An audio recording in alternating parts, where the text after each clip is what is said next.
Aloha, c'est Abby et aujourd'hui c'est jeudi 18 juin et j'ai beaucoup de choses à vous partager. J'espère que vous allez bien. Écoutez, moi c'est plutôt la forme et aujourd'hui j'avais envie de vous parler d'un concept, d'un projet que j'ai vu voir naître et qui est absolument exceptionnel et qui est autant super utile pour les auteurs et autrices que pour les lecteurs et lectrices. Donc c'est pour ça que j'avais très envie de vous en parler, d'autant plus pour les auteurs indés. Il s'agit de Biblibooks. Pour ceux donc qui ne connaissent pas Biblibooks, c'est un espace qui est à la fois pensé pour les lecteurs mais aussi à la fois pensé pour les auteurs. En fait, du côté lecteur, on peut avoir sa propre bibliothèque, on peut pouvoir commander des auteurs qui vont créer différentes box en fonction de leurs œuvres. On peut acheter des versions collector.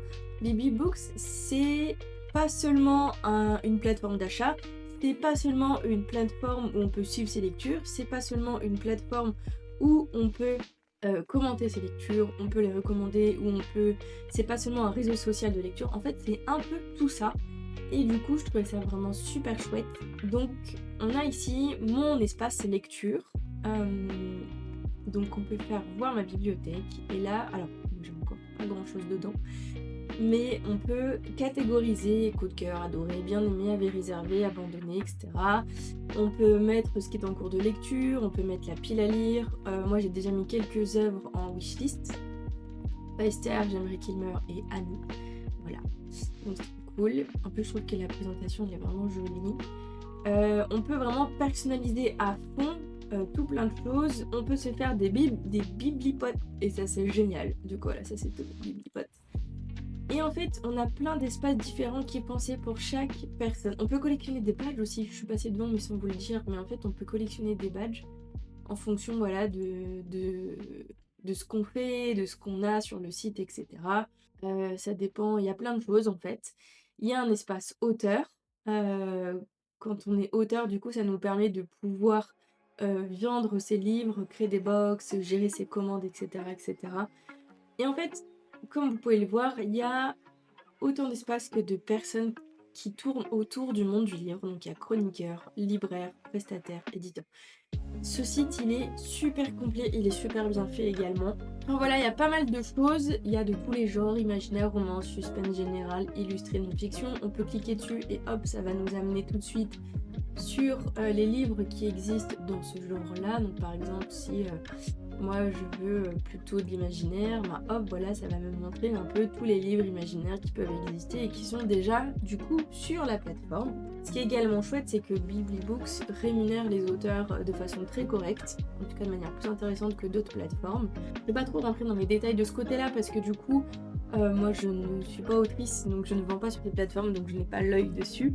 Donc voilà, il y a les best-sellers du moment, il y a les box du moment. Donc par exemple, si on prend cette box, et ben on sait que dans la box, il va y avoir des goodies, il va y avoir le livre évidemment, enfin voilà, et on peut choisir exactement ce qu'on veut, et après du coup, on peut commander, etc. Enfin franchement, c'est... Vous voyez, ça donne plein d'infos, ça donne ce que là par exemple l'édition nous propose, ça va nous donner les contenus en plus, ça va nous donner voilà, les autres œuvres de l'autrice. On peut partager ça sur les réseaux facilement. Enfin, c'est tellement vaste que je vais pas vous faire un cours sur Biblibooks parce que juste connectez-vous sur le site et prenez le temps de le parcourir parce qu'il est génial. Donc il y a ce côté nouveauté, il y a le côté collector. Il y a beaucoup de choses en fonction de voilà, qui vous êtes. Et si vous êtes multicasquette, c'est encore mieux, encore plus génial. Vous avez plein de choses, enfin voilà. Ils vont bientôt mettre en place également, c'est un recensement des salons littéraires. Donc ça va être vraiment génial. Bon voilà, il y a beaucoup de choses. Et du coup, je vous ai pas dit, mais ce projet est porté par Marie et Damien.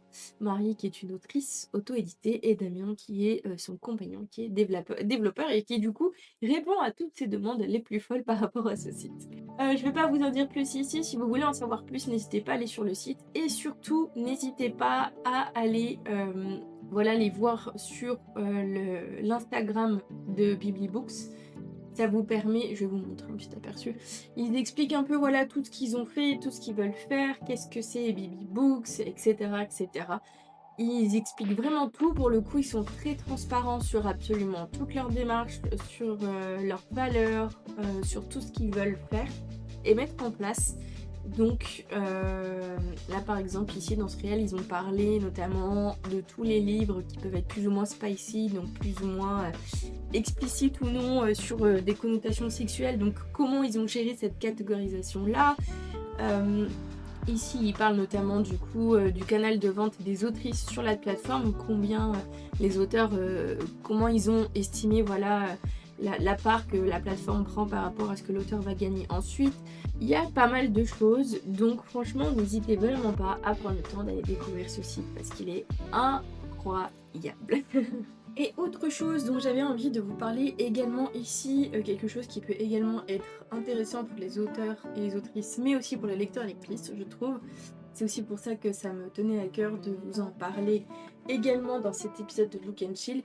Il s'agit du podcast Le Confessionnal de Vadé Rétro, de Lucie de Vadé Rétro Marketing du Livre, où il s'agit voilà, d'un podcast où Lucie va nous parler de tout ce qui touche de près et de loin au marketing.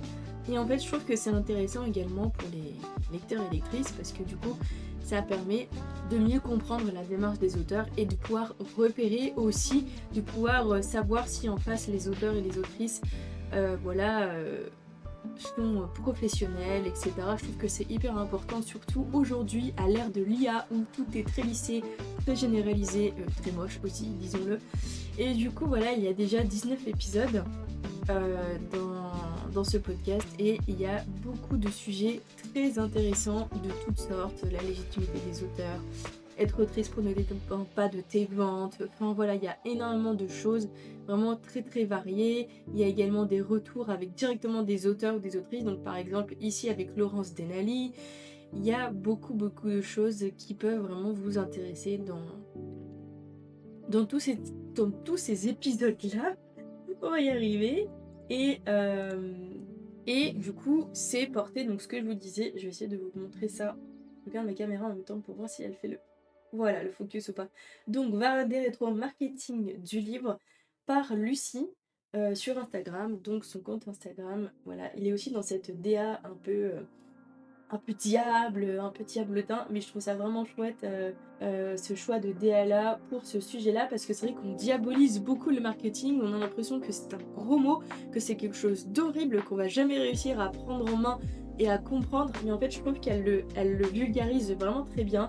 Elle permet de comprendre vraiment quels sont les mécanismes, comment mieux appréhender la notion sans pour autant voilà, faire du bullshit, sans pour autant faire des choses qui ne correspondent pas. Enfin voilà, je trouve ça vraiment super intéressant.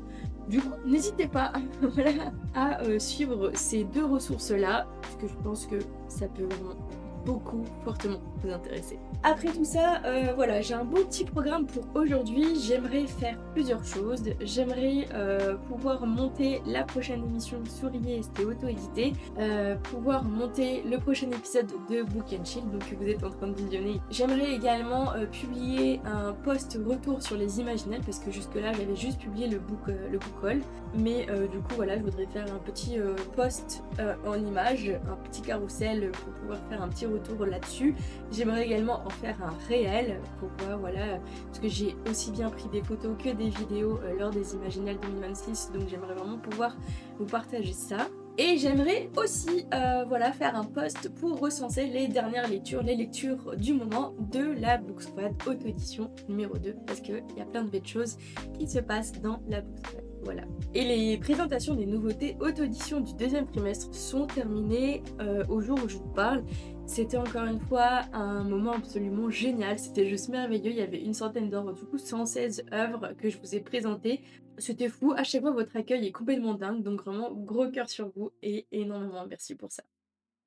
Top 10, 10, 9, 8, 7,